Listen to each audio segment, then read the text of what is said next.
राधे राधे आप सभी को। इससे पहले वाले वीडियो में हम लोग देखे थे कि सर्वनाम हम लोग का हो गया था, संज्ञा भी हम लोग उससे पहले पढ़ लिए थे। अब हम लोग को देखना है विशेषण। तो विशेषण को आज देखा जाएगा अच्छे से, ये भी लगभग 2 वीडियो में समाप्त हो जाएगा। तो विशेषण के कार्य और भेद देखा जाएगा, प्रविशेषण देखा जाएगा। प्रविशेषण का मतलब ये होता है कि जो विशेषण की विशेषता बताए, ठीक? और रूप रचना इसकी देखा जाएगा और पद परिचय सबसे अंत में देखा जाएगा। तो विशेषण के सबसे पहले क्या पूछ लेता है विशेषण से प्रश्न कि विशेषण के भेद कितने होते हैं? तो विशेषण के भेद होते हैं 4, ठीक? भेद या प्रकार। और याद कैसे किया जाएगा? यहाँ पे देखिए मूर्धन्य स है, ये 4 जैसे बन रहा है ना, ऐसे 4 बनता है, ठीक? तो 4 जैसे बन रहा है तो याद कर लिया जाएगा कि विशेषण के कितने भेद होते हैं? 4 भेद होते हैं। अब देखा जाए नीचे विशेषण, कार्य और भेद। तो विशेषण का कार्य और भेद देखा जाए, जो संज्ञा या सर्वनाम की विशेषता बताए उसे विशेषण कहते हैं। तो संज्ञा हम लोग पीछे पढ़े हैं कि किसी भी व्यक्ति, वस्तु, स्थान या भाव के नाम को संज्ञा कहते हैं। और सर्वनाम पढ़े हैं कि किसी भी सर्वनाम, संज्ञा के स्थान पे बोले जाने वाले शब्द को सर्वनाम कहा जाता है, ठीक? इसके भी हम लोग भेद पढ़े थे कि 6 होते हैं और 11 ये सर्वनामों की संख्या 11 होती है। तो संज्ञा या सर्वनाम की जो विशेषता बताता है उसी को विशेषण कहा जाता है। जिसकी विशेषता बताई जाए वह विशेष्य कहलाता है। जैसे मान लीजिए हम लिख दिए कि राम सुंदर है, ठीक? तो राम सुंदर है तो सुंदर कौन है? राम है। तो राम की विशेषता बताई जा रही है तो विशेष्य कौन हो गया? राम हो गया। और विशेषण तो सुंदर है ही, ठीक? तो विशेष्य वो चीज़ है जिसकी विशेषता बताई जाए वही विशेष्य कहलाता है। दूसरे शब्दों में विशेषण एक ऐसा विकारी शब्द है, विकारी का मतलब होता है कि जिसमें परिवर्तन हो, लिंग वचन के अनुसार जिसमें परिवर्तन हो, जो हर हालत में संज्ञा या सर्वनाम की विशेषता बताता है। इसका अर्थ यह है कि विशेषण रहित संज्ञा से जिस वस्तु का बोध होता है, विशेषण लगने पर उसका अर्थ सीमित हो जाता है। जैसे घोड़ा, संज्ञा से घोड़ा जाति के सभी प्राणियों का बोध होता है। तो हम लोग घोड़ा कहेंगे तो घोड़ा कहने से घोड़ा जितने संसार में घोड़ा है सबका बोध हो जाएगा। पर काला घोड़ा कहने से केवल काले घोड़े का बोध होता है। अगर लेकिन हम लोग काला घोड़ा कहते हैं तो बस काले घोड़े का बोध होगा, ठीक? सभी तरह के घोड़ों का नहीं। यहाँ काला विशेषण से घोड़ा संज्ञा की व्याप्ति मर्यादित हो गई है। व्याप्ति मर्यादित मतलब कि सीमित हो गई है, ठीक? कुछ व्याकरणों ने विशेषण को संज्ञा का एक उपभेद माना है, क्योंकि क्योंकि विशेषण भी वस्तु का परोक्ष नाम है, लेकिन ऐसा मानना ठीक नहीं, क्योंकि विशेषण का उपयोग संज्ञा के बिना नहीं हो सकता। अब देखिए विशेषण के भेद कितने होते हैं? तो विशेषण के भेद यहाँ पे देखिए, यहाँ पे 3 ही दिया है, लेकिन हम लोग को 4 याद रख रहा है, ठीक? 3 करेंगे तो गलत हो जाएगा। तो विशेषण के भेद कितने होते हैं? 4 भेद होते हैं। गुण, संख्या और परिमाण के आधार पर विशेषण के भेदों का वर्गीकरण इस प्रकार है। तो सार्वनामिक विशेषण होता है, ठीक? गुणवाचक विशेषण होता है, संख्यावाचक विशेषण होता है और एक परिमाणबोधक विशेषण होता है, ठीक? या परिमाणवाचक विशेषण। तो ये हम लोग के 4 विशेषण हो गए। तो परिमाणबोधक को संख्यावाचक में ही ऐड कर दिया है इसमें, लेकिन परिमाणबोधक को भी ध्यान देना है कि ये भी एक विशेषण है। तो 4 विशेषण होते हैं। विशेषण कितने प्रकार होते हैं? 4। तो सार्वनामिक विशेषण जो है इसमें भी 2 भेद हैं, मौलिक सार्वनामिक विशेषण और यौगिक सार्वनामिक विशेषण, ठीक? और एक है गुणवाचक विशेषण, इसके भेद नहीं है। अब देखिए संख्यावाचक विशेषण है, इसके कौन-कौन से भेद हैं? तो इसका एक भेद है परिमाणबोधक, ठीक? और निश्चित संख्यावाचक और अनिश्चित संख्यावाचक। तो अब निश्चित संख्यावाचक के भी भेद हैं कई। तो उसमें गणनावाचक है, क्रमवाचक है, आवृत्तिवाचक है, समुदायवाचक है और प्रत्येक बोधक है। उसमें भी अब गणनावाचक पूर्णांक बोधक है और अपूर्णांक बोधक है। ये सब समझ में आ जाएगा, बहुत आसान है। जब आगे पढ़ेंगे तो सब क्लियर हो जाएगा। तो अब देखिए सार्वनामिक विशेषण क्या होता है। सार्वनामिक विशेषण मतलब लग रहा है ना कि सर्वनाम से मतलब है कुछ, ठीक? पुरुषवाचक और निजवाचक सर्वनाम, मैं, तू, वह। तो हम लोग पढ़े थे कि पुरुषवाचक सर्वनाम के भी 3 भेद होते हैं और निजवाचक सर्वनाम, ठीक था ना? निजवाचक सर्वनाम में आप था। तो मैं, तू, वह के सिवा अन्य सर्वनाम जब किसी संज्ञा के पहले आते हैं तब वे सार्वनामिक विशेषण कहलाते हैं। जैसे वह नौकर नहीं आया, यह घोड़ा अच्छा है। यहाँ नौकर और घोड़ा संज्ञाओं के पहले विशेषण के रूप में वह और यह सर्वनाम आए हैं, अतः ये सार्वनामिक विशेषण है, ठीक? तो वह नौकर नहीं आया, यहाँ पे वह जो है ये सार्वनामिक विशेषण है। और यह घोड़ा अच्छा है, यहाँ पे यह जो है ये भी सार्वनामिक विशेषण है। व्युत्पत्ति के अनुसार सार्वनामिक विशेषण के भी दो भेद हैं। ठीक है, तो सार्वनामिक विशेषण के भी दो भेद हैं। मौलिक सार्वनामिक विशेषण जो बिना रूपांतर के संज्ञा के पहले आता है, जैसे यह घर, वह लड़का, कोई नौकर इत्यादि। अब यौगिक सार्वनामिक विशेषण क्या है? जो मूल सर्वनामों में प्रत्यय लगने से बनते हैं, जैसे ऐसा आदमी, कैसा घर, जैसा देश इत्यादि। अब देखिए गुणवाचक विशेषण, हम लोग का सार्वनामिक विशेषण हो गया। अब गुणवाचक विशेषण देखा जाए, सबसे ज़्यादा संख्या इसी की है। जिस शब्द से संज्ञा का गुण, दशा, स्वभाव आदि लक्षित हो, उसे गुणवाचक विशेषण कहते हैं। विशेषणों में इनकी संख्या सबसे अधिक है। तो सबसे अधिक विशेषणों में किनकी संख्या है? तो गुणवाचक विशेषण की है। और गुणवाचक कहने का मतलब ये नहीं है कि बस गुण ही बताया जाएगा, उसमें दोष भी है। दोष भी बताया जाएगा तो वो भी गुणवाचक विशेषण में आएगा। ठीक, इनके कुछ मुख्य रूप इस प्रकार हैं। तो गुणवाचक विशेषण में कैसे कैसे उसका भाग किया गया है, तो ये याद करने की जरूरत नहीं है कि कौन है, बस ये याद रहना चाहिए कि गुणवाचक विशेषण है एक। तो काल है, नया गुणवाचक विशेषण हो जाएगा, पुराना हो जाएगा, ताजा, भूत, वर्तमान, भविष्य, प्राचीन, अगला, पिछला, मौसमी, आगामी और टिकाऊ, ये सब क्या है? गुणवाचक विशेषण है। काल जो है, काल भी गुणवाचक विशेषण में आएगा। अब स्थान है, तो उजाड़ हो गया, चौरस हो गया, भीतरी, बाहरी, ऊपरी, सतही, पूर्वी, पछिया, दायां, बायां, स्थानीय, देसी, क्षेत्रीय, असमी, पंजाबी, अमेरिकी, भारतीय, ये सब क्या है? गुणवाचक विशेषण है। ये पंजाबी, अमेरिकी, भारतीय, ये सब गुणवाचक विशेषण है। अब देखिए आकार, गोल क्या है? ये भी गुणवाचक विशेषण है। चौकोर गुणवाचक विशेषण, सुडौल गुणवाचक विशेषण, समान, पीला, सुंदर, नुकीला, लंबा, चौड़ा, सीधा, तिरछा, ये सब गुणवाचक विशेषण में आएंगे। तो आकार को भी गुणवाचक विशेषण में इंक्लूड कर लिया है। अब रंग देखिए, रंग भी गुणवाचक विशेषण के अंतर्गत आते हैं। तो जैसे लाल कह दिया, पीला कह दिया, ठीक, नीला, हरा, सफ़ेद, काला, बैंगनी, सुनहरा, चमकीला, धुंधला, फीका, ये सब गुणवाचक विशेषण में आ जाएंगे। अब दशा भी गुणवाचक विशेषण में आएगा।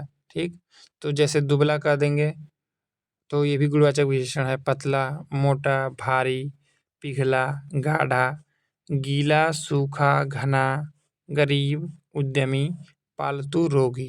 ठीक, ये भी गुणवाचक विशेषण है। और गुण है, देखिए यहाँ पे गुण लिखा है तो मतलब ये नहीं है कि बस अच्छा रहेगा जो उसी को गुण कहा जाएगा, इसमें बुरा भी रहता है। जैसे भला हो गया, बुरा हो गया, उचित है, अनुचित है, सच्चा, झूठा, पापी, दानी, न्यायी, दुष्ट, सीधा और शांत, ये सब गुणवाचक में आ जाएंगे। ठीक है, अब दृष्टव्य क्या लिखा है इसको देखा जाए, तो गुणवाचक विशेषणों में सा सादृश्यवाचक पद जोड़कर गुणों को कम भी किया जाता है। जैसे बड़ा सा, ऊंची सी, पीला सा, छोटी सी। अब देखिए संख्यावाचक विशेषण, हम लोग का गुणवाचक विशेषण हो गया। अब संख्यावाचक विशेषण देखा जाए, जिन शब्दों से संज्ञा सर्वनाम की संख्या लक्षित होती हो उसे संख्यावाचक विशेषण कहते हैं। जैसे 4 घोड़े, तो यहाँ पे 4 क्या है? संख्या है, तो यहाँ पे संख्यावाचक विशेषण हो गया है। 30 दिन, ठीक, तो 30 यहाँ पे संख्या है, तो 30 क्या हो गया? संख्यावाचक विशेषण हो गया। कुछ लोग, तो कुछ है, ठीक, ये भी अनिश्चित है लेकिन संख्या है ना, कुछ होंगे लोग, तो ये भी संख्यावाचक विशेषण हो गया। सब लड़के, इसमें भी सब जो है संख्यावाचक विशेषण है, इत्यादि। यहाँ 4, 30, कुछ और सब संख्यावाचक विशेषण हैं। अब संख्यावाचक विशेषण के मुख्य 3 भेद हैं। इसमें कन्फ्यूजन होता है लेकिन यहाँ आज खत्म हो जाएगा, इसमें कन्फ्यूजन नहीं रहेगा। ठीक, तो देखा जाए इसको अच्छे से। देखिए, एक है निश्चित संख्यावाचक, संख्यावाचक के 3 भेद हैं। ठीक, संख्यावाचक विशेषण के 3 भेद हैं, निश्चित संख्यावाचक, अनिश्चित संख्यावाचक और परिमाणबोधक। पहले प्रकार के विशेषण की से वस्तु की निश्चित संख्या का बोध होता है। जैसे, तो देखिए यहाँ पे निश्चित संख्यावाचक है, एक लड़का, तो मतलब कन्फर्म है कि एक ही लड़का है। ठीक, तो निश्चित है। 25 रुपये, तो 25 में भी निश्चित है कि 25 है। दूसरी तरह के विशेषण में वस्तु की संख्या अनिश्चित रहती है। जैसे कुछ लोग, तो यहाँ पे कुछ कहने से ये लग रहा है ना कि कुछ लोग होंगे, लेकिन निश्चित नहीं है कि कितने लोग हैं। ठीक, तो अनिश्चित यहाँ पे संख्यावाचक विशेषण हो जाएगा। सब लोग पता है कि सब लोग हैं, लेकिन कितने लोग हैं संख्या नहीं क्लियर हो रहा है। ठीक, तो यहाँ पे भी अनिश्चित संख्यावाचक हो जाएगा। प्रयोग के अनुसार निश्चित संख्यावाचक विशेषण के निम्नलिखित प्रकार हैं। तो अब निश्चित संख्यावाचक के भी ये भेद हैं। ये भी इसमें भी थोड़ा सा बस ध्यान देना है, ये भी पूछता है अंदर से इसमें से। गणनावाचक विशेषण है, क्रमवाचक विशेषण है, आवृत्तिवाचक विशेषण है, समुदायवाचक विशेषण है और प्रत्येकबोधक विशेषण है। तो गणनावाचक विशेषण क्या है? 1 2 3 जैसे हम लोग गिनते हैं ना 1 2 3, तो इसको गणनावाचक विशेषण में आएगा ये। और क्रमवाचक विशेषण है तो पहला, दूसरा, तीसरा। तो ज़्यादातर दिक्कत इसी में होता है, गणनावाचक में और क्रमवाचक में। तो इसको ऐसे याद कर लीजिए, पहला क्रम, ठीक, पहला क्रम याद रखेंगे डायरेक्ट। तो पहला याद आ जाएगा कि पहला जो है क्रमवाचक है, तो दूसरा तीसरा तो हम लोग कर ही लेंगे, ठीक। तो पहला क्रम ध्यान देना है कि पहला जो है क्रमवाचक विशेषण में आता है। अब देखिए आवृत्तिवाचक विशेषण है। आवृत्ति का मतलब होता है कि एक ही चीज़ रिपीट हो तो उसको आवृत्तिवाचक कहा जाता है, आवृत्ति कहा जाता है, ठीक है। दोहराई जाए उसी को आवृत्ति कहा जाता है।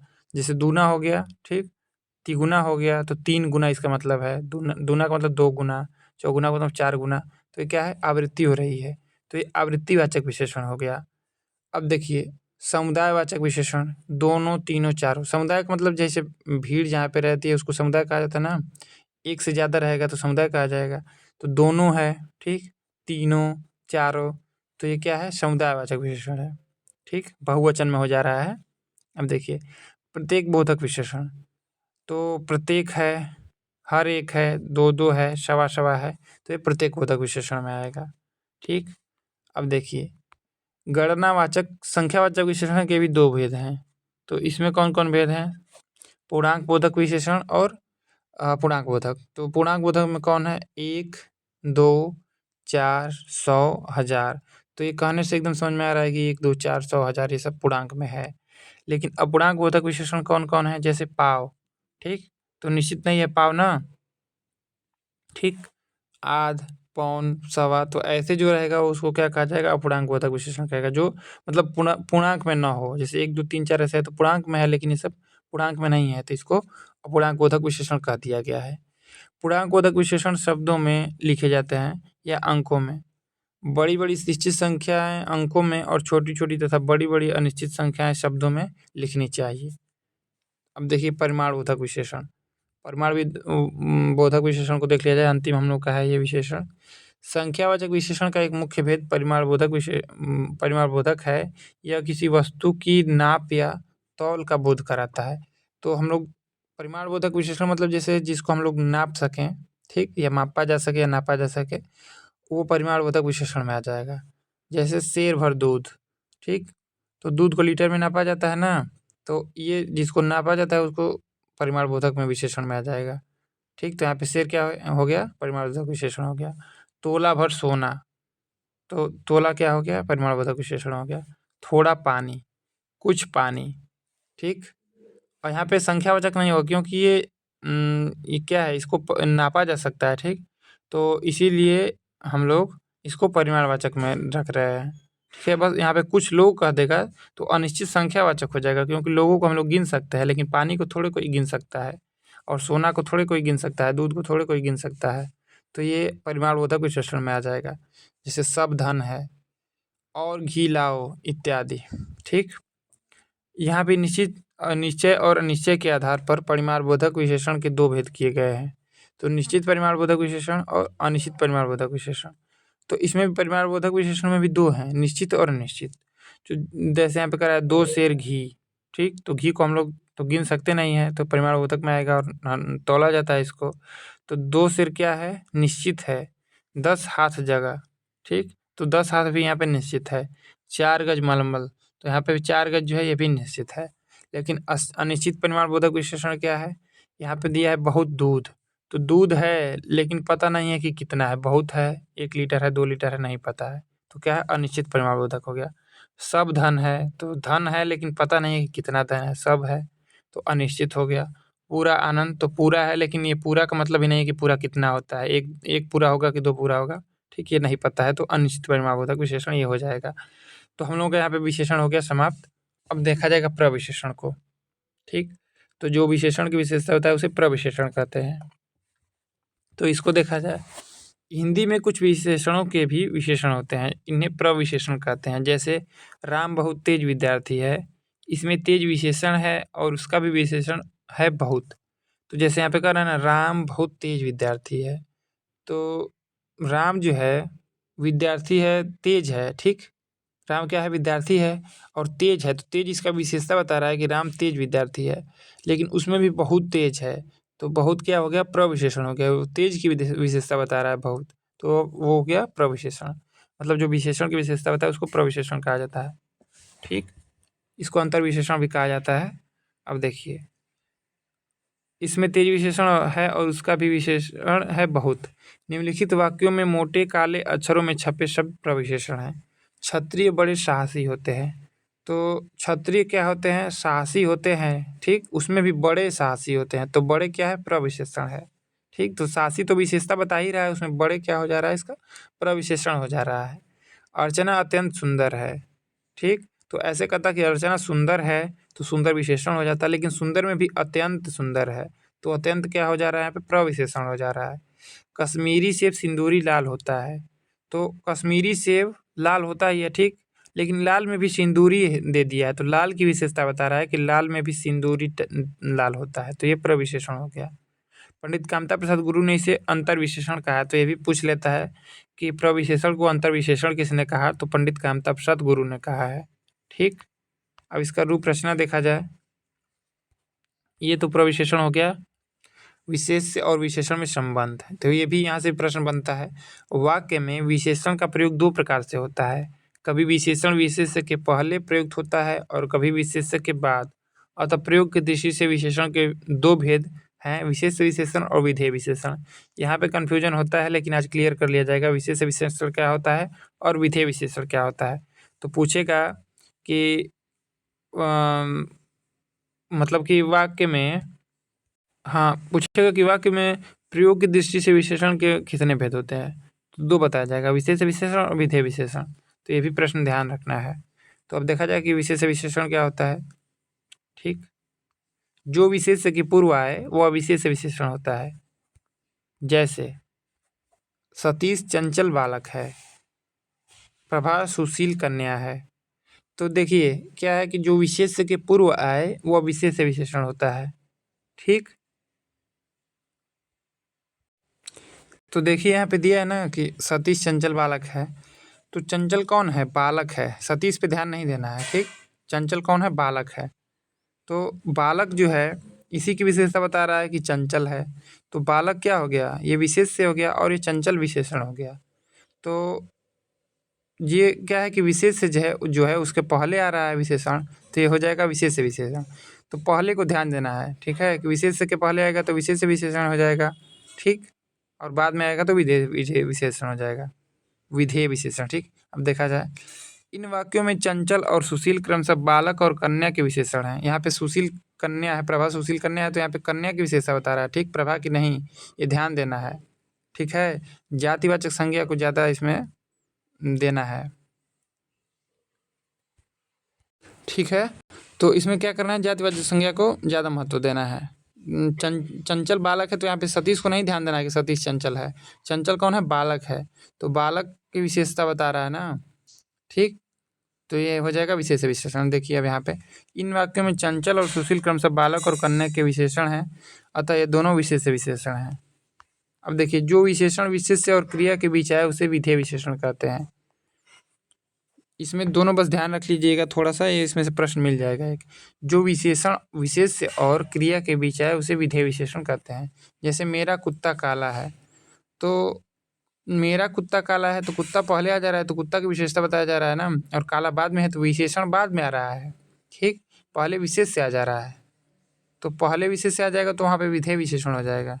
मेरा लड़का आलसी है, ठीक। तो लड़का क्या है, पहले आ गया है, तो इसकी विशेषता बताई जा रही है ना, तो ये विशेष से हो गया और आलसी विशेषण हो गया, ठीक। तो ये क्या हो जाएगा, विधेय विशेषण हो जाएगा। अब देखिए, इनमें काला और आलसी विशेषण हैं जो क्रमशः कुत्ता और लड़का के बाद प्रयुक्त हुए हैं। ये दोनों विधेय विशेषण हैं। अब देखिए, यहाँ ध्यान देने की अन्य बातें इस प्रकार हैं। तो क नंबर दिया है, ख नंबर दिया है, तो क्या बातें ध्यान देने योग्य हैं कि विशेषण के लिंग वचन आदि विशेष्य के लिंग वचन आदि के अनुरूप होते हैं। चाहे विशेषण विशेष्य के पहले आए या पीछे। जैसे अच्छे लड़के पढ़ते हैं, राधा भली लड़की है।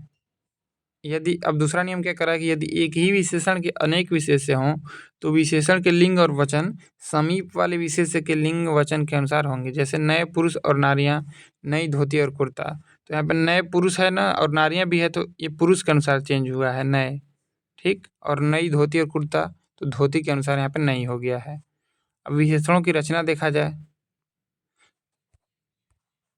तो विशेषण के रूप निम्नलिखित स्थितियों में परिवर्तित होते हैं।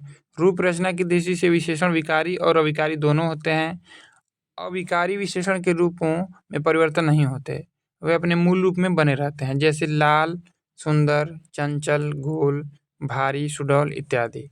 कुछ विशेषण संज्ञा में प्रत्यय लगाकर बनते हैं। जैसे तो देखिए कुछ विशेषण कैसे बनते हैं, संज्ञा में प्रत्यय लगा के बनते हैं। तो कैसे बनते हैं, धर्म है संज्ञा, ठीक, और इसमें एक प्रत्यय लग गया है तो धार्मिक विशेषण बन गया है। जाति संज्ञा है और इसमें ई प्रत्यय लग गया है तो जाति बन गया है, ये विशेषण है। धन क्या है, संज्ञा है और इसमें प्रत्यय लगा है वान, तो ये हो गया है धनवान, विशेषण बन गया है। और संज्ञा है दान और इसमें ई प्रत्यय लगा है तो ये दानी हो गया है, ये विशेषण बन गया है। चमक है, इसमें ईला प्रत्यय लगा है तो चमकीला विशेषण हो गया है। श्री संज्ञा है, इसमें मान प्रत्यय लगा है तो ये श्रीमान हो गया है, ठीक। तो कैसे विशेषण बना है ये देखिए हम लोग। अब देखिए ये दो या अधिक शब्दों के मेल से भी विशेषण बनते हैं। जैसे चलता फिरता, टेढ़ा मेढ़ा आदि।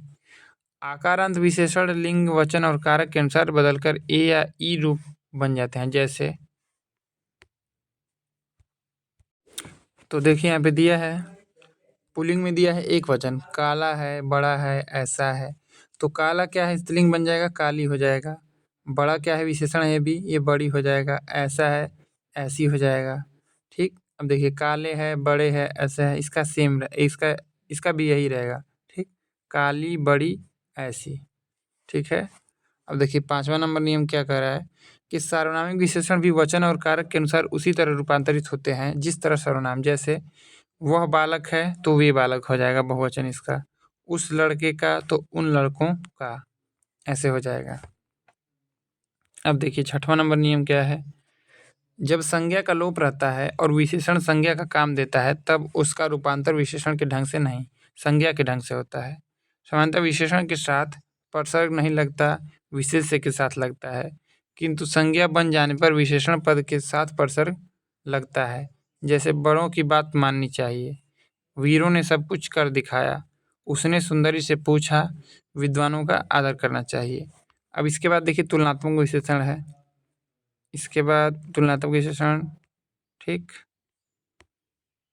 ज़्यादा नहीं है। तो देखा जाए इसको तुलनात्मक विशेषण क्या है, दो या दो से अधिक वस्तुओं या भावों के गुण, मान आदि के परस्पर मिलान का विशेषण तुलनात्मक विशेषण कहलाता है। तो हम लोग तुलना करेंगे दो या दो से अधिक वस्तुओं की तो उसको तुलनात्मक विशेषण कह दिया जाएगा। हिंदी व्याकरण में इस विषय पर बहुत कम विचार हुआ है क्योंकि हिंदी में विशेषणों की तुलना उस ढंग से नहीं होती जिस तरह अंग्रेजी में होती है। अंग्रेजी व्याकरण में डिग्री के अंतर्गत तुलना की 3 स्थितियां हैं, पॉजिटिव डिग्री, कंपैरेटिव डिग्री और सुपरलेटिव डिग्री। ये हम लोग इंग्लिश में पढ़े हैं। तो इनके शब्द रूप इस प्रकार है। तो कैसे होता है, पॉजिटिव डिग्री में होता है गुड और उसी का हो जाएगा कंपैरेटिव में बेटर और सुपरलेटिव में बेस्ट, ठीक। बिग, बिगर और बिगेस्ट, दो लोगों में कंपैरिजन करना है तो ये रहेगा कंपैरेटिव रहेगा। और सब में सर्वश्रेष्ठ है मतलब बिगेस्ट हो जाएगा। लार्ज है, लार्जर है और लार्जेस्ट है।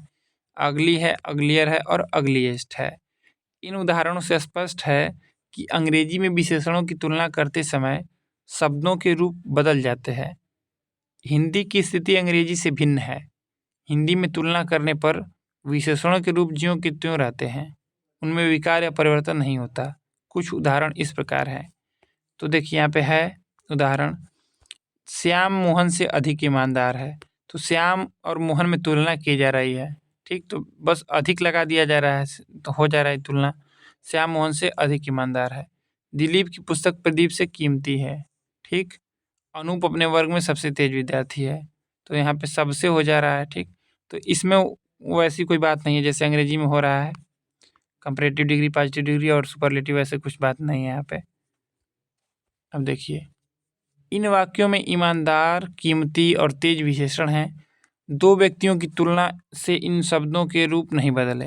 हिंदी में से, अपेक्षा, सामने, बनिस्पत, शब्द में, सबसे लगाकर विशेषणों की तुलना की जाती है। कुछ उदाहरण और लें तो वह राम की बनिस्बत अच्छा है। तो जैसे हम लोग कंपैरेटिव डिग्री उसमें पढ़े हैं, ठीक, तो वहाँ पे ये भी तुलना हो रही है, लेकिन बनिस्बत शब्द बस लग जा रहा है, उसी से हो जा रहा है। सुशील की अपेक्षा गणेश अधिक शिष्ट है, यहाँ पे भी तुलना हो रही है। यह सबसे अच्छी पुस्तक है, तो यहाँ पे सुपरलेटिव डिग्री जैसे हो रहा था वो हो गया सबसे बस लगा देने से। किंतु संस्कृत में विशेषणों में तर और तम प्रत्यय लगाकर भी तुलना की जाती है, लेकिन संस्कृत में नियम है इंग्लिश की तरह। देखिए कैसे है, संस्कृत में अंग्रेजी की तरह विशेषण के रूप बदलते हैं, जैसे श्रेष्ठ, श्रेष्ठतर और श्रेष्ठतम। तो श्रेष्ठ कहेंगे तो अकेले कोई है श्रेष्ठ है, श्रेष्ठतर मतलब दो लोगों में श्रेष्ठतर होता है, और श्रेष्ठतम मतलब कि सब में, ठीक, जितने लोग हैं सब में महान, तो श्रेष्ठतम हो जाएगा। हिंदी में शब्दों के इन तीन रूपों को तीन अवस्थाओं में रखा गया है, मूलावस्था, उत्तरावस्था और उत्तमावस्था। तो वही जो इंग्लिश वाला था वही चीज़ है यहाँ पे। तो इस दृष्टि से विशेषणों के रूप इस प्रकार होते हैं। तो इसको देखा जाए, पूछ लेगा कि कोमल का उत्तरावस्था क्या होगा, तो कोमलतम होगा, वही चीज़ है जैसे अंग्रेजी में था, कोमल, कोमलतर, कोमलतम। प्रिय है, प्रियतर है और प्रियतम है। लघु है, लघुतर है, ठीक, और लघुतम है। निम्न है, निम्नतर है और निम्नतम है। बृहत है, बृहत्तर है और बृहत्तम है। निकृष्ट, निकृष्टतर और निकृष्टतम। सुंदर है और सुंदरतर है और सुंदरतम है। सुंदरतम मतलब सबसे सुंदर। महत है, महत्तर है और महत्तम है। उच्च है, उच्चतर है और उच्चतम है, सबसे उत्तम है, उच्चतम। अधिक है, अधिकतर है और अधिकतम है, ठीक। अब देखिए मूलावस्था, ये क्या चीज़ है, इसमें विशेषण अन्य किसी विशेषण से तुलित न होकर सीधे व्यक्त होता है। दूसरे शब्दों में इस अवस्था में किसी विशेषण के गुण या दोष की तुलना दूसरी वस्तु से नहीं की जाती, जैसे सुंदर, मधुर, महत, वीर। ऊपर दिए गए सीमित शब्दों के रूप केवल संस्कृतनिष्ठ हिंदी में चलते हैं। हिंदी की प्रकृति संस्कृत से भिन्न होने के कारण समानांतर के स्थान पर से और में का और तम के स्थान पर सबसे और सब में जैसे शब्दों का प्रयोग अधिक होता है। इतना ही नहीं, से अधिक, से ज़्यादा, से भी अधिक, से कम, से भी कम, से कुछ कम, से बढ़कर, से कहीं जैसे प्रत्यय पदों का भी प्रयोग होता है। जैसे से अधिक का प्रयोग यहाँ पे दिया है, हरी श्याम से अधिक बड़ा है। से भी अधिक, हरी श्याम से भी अधिक बड़ा है। से कहीं, वह तुमसे कहीं अच्छा है। से बढ़कर, वह तुमसे बढ़कर है, ठीक। तो ऐसे तुलना होती है हिंदी में। अब उत्तरावस्था, उत्तमावस्था को देखा जाए, मूलावस्था तो हम लोग देख लिए हैं। अब देखिए उत्तरावस्था क्या है, इसमें विशेषण दो वस्तुओं की तुलना में होता है और उनमें किसी एक वस्तु के गुण या दोष अधिक बताए जाते हैं। जैसे घोष बाबू घनश्याम से अधिक समझदार हैं, तो घनश्याम से अधिक समझदार घोष बाबू हैं, तो इन लोगों में दोनों में तुलना हो रही है, ठीक। तो घोष बाबू ज़्यादा समझदार हैं घनश्याम से। अब देखिए उत्तमावस्था क्या है, इसमें विशेषण द्वारा किसी वस्तु को सबसे अधिक गुणशाली या दोषी बताया जाता है। जैसे हमारे कॉलेज में नरेंद्र सबसे अच्छा खिलाड़ी है, तो सबसे अच्छा है मतलब कि पूरे कॉलेज में किसी से उसकी तुलना ही नहीं है, सबसे अच्छा है, ठीक। तो ये उत्तमावस्था हो गई। अब देखिए विशेषण का पद परिचय है। पद परिचय क्या है, इसको देखा जाए, विशेषण के पद परिचय में संज्ञा और सर्वनाम की तरह लिंग, वचन, कारक और विशेष से बताना चाहिए। जैसे यह तुम्हें बाबू के अमूल्य गुणों की थोड़ी बहुत जानकारी अवश्य कराएगा। इस वाक्य में अमूल्य और थोड़ी बहुत विशेषण हैं, ठीक। तो अमूल्य और थोड़ी बहुत क्या है, विशेषण है। इसका पद परिचय इस प्रकार है। तो अमूल्य का पद परिचय किस प्रकार है, यहाँ पे ये विशेषण है और विशेषण में भी गुणवाचक विशेषण है और पुल्लिंग है, ठीक, बहुवचन है। अन्य पुरुष में आएगा संबंधवाचक, गुणों इसका विशेष्य है, ठीक। तो गुणों का विशेषता बता रहा है कि अमूल्य है, तो ये उसका विशेष्य हो जाएगा गुणों का। अब देखिए थोड़ी बहुत है, इसका पद परिचय कैसे है, तो ये विशेषण है, अनिश्चित संख्यावाचक है, ठीक, स्त्रीलिंग है और कर्मवाचक। जानकारी इसका विशेष्य है, तो जानकारी को बता रहा है, जानकारी की विशेषता बता रहा है कि थोड़ी बहुत है, तो जानकारी इसका क्या हो जाएगा, विशेष्य हो जाएगा। तो ये हम लोग का ये आज समाप्त हो गया। अध्याय, ठीक। इसके बाद देखा जाएगा क्रिया होगा शायद, उसको देखा जाएगा। तो ये ज़्यादा कुछ है नहीं इसमें, विशेषण में क्या ध्यान रखना है ये देख लीजिए एक बार। इसमें ध्यान ये देना है कि विशेषण के 4 भेद होते हैं, ठीक। कौन-कौन भेद होते हैं? तो सर्वनामिक विशेषण, गुणवाचक विशेषण, संख्यावाचक विशेषण और परिमाणबोधक विशेषण, ठीक है। अब यहाँ पे सर्वनामिक विशेषण है, जैसे हम लोग पढ़े थे कि मैं, तू, वह, ठीक। इस सब को छोड़ के, ठीक है, इन सबको छोड़ के जो रहेंगे वो सर्वनामिक विशेषण में आ जाएंगे। अब देखिए ये था गुणवाचक विशेषता, इनमें कुछ भी हो जाएगा, गुण रहेगा या दोष रहेगा, गुणवाचक विशेषण में आ जाएगा। जैसे नया पुराना हो गया, और लाल पीला दुबला पतला सब आ जाएगा गुणवाचक विशेषण में। और संख्यावाचक विशेषण में भी इसमें भी इसके कई भेद थे, 3 भेद। निश्चित संख्या, ठीक, जैसे 3 4 हो गया। अनिश्चित संख्या, जैसे अनिश्चित नहीं है, निश्चित नहीं है तो कुछ हो गया, ठीक, सब हो गया। और परिमाण बोधक है हो गया, मतलब जिसको नापा या नापा जा सके उसको परिमाण बोधक में आएगा वो। जैसे मान लीजिए पानी हो गया, ठीक, और दूध हो गया। अब क्या है कि इसमें प्रयोग के अनुसार निश्चित संख्यावाचक विशेषण के भी भेद थे। तो गणनावाचक विशेषण 1 2 3, क्रमवाचक विशेषण पहला दूसरा तीसरा, और आवृत्तिवाचक विशेषण दूना तिगुना चौगुना, समुदायवाचक विशेषण दोनों तीनों चारों, और प्रत्येक बोधक विशेषण प्रत्येक हर एक, दो, दो और सवा सवा। तो ये ध्यान दीजिएगा चारों, ठीक। 5 दिया है, पाँचों ध्यान दीजिएगा। परिमाण बोधक था, ठीक। तो इसमें शेर, तोला ये सब था। तो इसमें भी निश्चित है और एक अनिश्चित है। तो निश्चित में निश्चित रहेगा और निश्चित में पता नहीं रहेगा कितना है। प्रविशेषण पढ़े थे कि जो विशेषण की विशेषता होता है उसको प्रविशेषण कहा जाता है। तो यहाँ तक हम लोग का पूरा लगभग हो गया समाप्त। अब आगे देखा जाएगा, ठीक। तो आज के लिए आपको जुड़ने के लिए धन्यवाद। फिर मिलते हैं कल।